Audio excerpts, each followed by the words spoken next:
Britain's temporary hospitals are seeking volunteers from airlines, calling on cabin crew members who are currently grounded to use their first aid skills and calm manner to help get the new Nightingale hospitals up and running.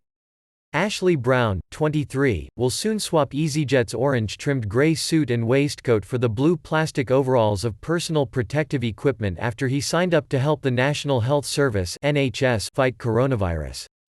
His first aid training and security clearance mean he is a desirable recruit for the new hospitals, as does his experience working in what can be a high-stress environment.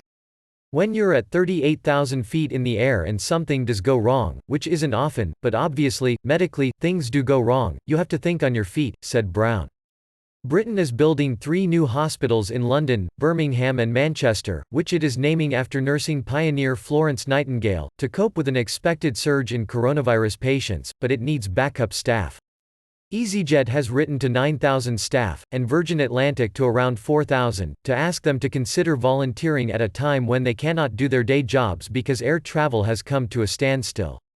EasyJet said on Monday it had parked up all its 344 planes and laid off UK-based cabin crew for 2 months, meaning they will not work from April 1, but will get 80% of their average pay under a state job retention scheme.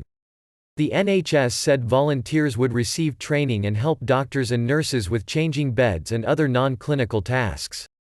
Brown, who formerly worked for an NHS trust in its stop smoking services, says he loves the cabin crew job he's been doing for the past 3 years and is realistic about the pay cut he faces over the coming months.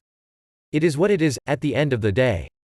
I want to keep flying, I want to keep my job, the same as everybody else, so we're all more than happy to support our airline to get to where we need to be to return to flying, he said.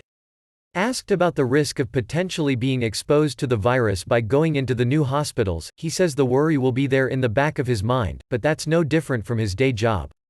The job I do, I have to think about safety every single day, he said.